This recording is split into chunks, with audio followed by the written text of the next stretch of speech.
Jangan menghakimi orang-orang yang sedang ditimpa masalah. Wah lo, problem datang terus tuh. Gak punya hubungan pribadi sama Tuhan ya. Nah lo ditimpa masalah tuh. Kenapa tuh gak punya keturunan? Nah gak diberkati sih.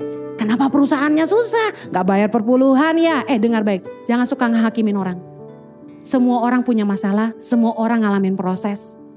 Tuhan itu mengizinkan masalah datang supaya hidup kita dibersihkan. Supaya kita berbuah lebih banyak. Katakan amin. Amin. Kunci kita kuat dalam ujian adalah tetap tinggal di dalam Tuhan.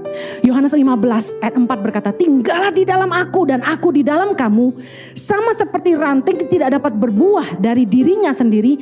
Kalau ia tidak tinggal pada pokok anggur, demikian juga kamu tidak berbuah jikalau kamu tidak tinggal di dalam aku. Ayat kelima, akulah pokok anggur dan kamulah ranting-rantingnya. Barang siapa tinggal di dalam aku dan aku di dalam dia, ia berbuah banyak. Sebab di luar aku kamu tidak dapat berbuat apa-apa. Justru kalau lagi dilanda masalah, jangan meninggalkan Allah. Justru kita butuh Tuhan. Kenapa begitu? Karena Tuhan itu sumber hikmat dalam hidup kita. Tuhan itu yang memberikan kecakapan dalam hati kita. Saya percaya setiap kita diberi kemampuan oleh Tuhan untuk menyelesaikan masalah. Katakan amin. Saya percaya kalau kita mau ditolong Tuhan, jangan justru menghindar dari Tuhan.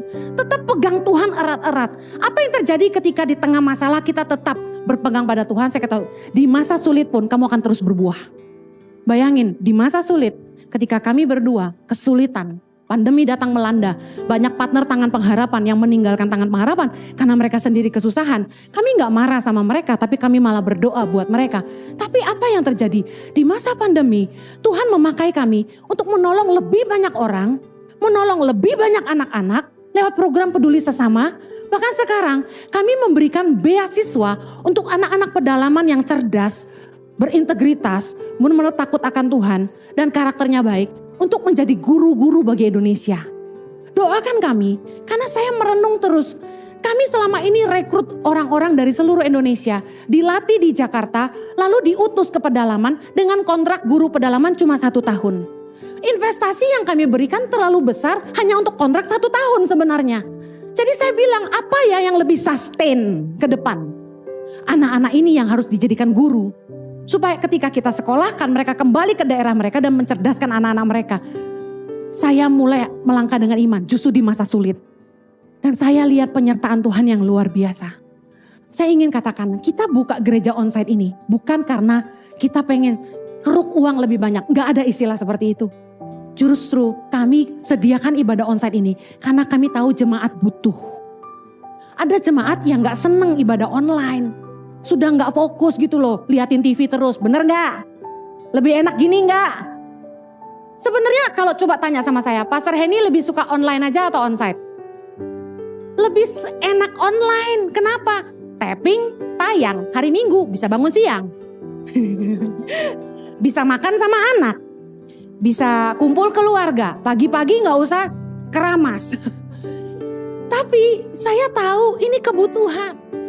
Nah, saya ingin kasih tahu gini, saya sangat bersyukur Anda enggak takut COVID terus tetap datang ke gereja. Puji Tuhan. Justru kalau suami saya ini luar biasa. Saya tuh waktu COVID tuh takut keluar. Gak mau keluar. Dia bilang gini, kamu kalau takut enggak punya iman, kamu enggak akan bikin apa-apa. Kalau kita selalu takut, kita akan bikin apa-apa.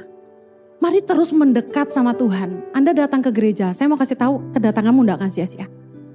Anda nyembah, jiwamu disegarkan. Saya ngerti rasanya.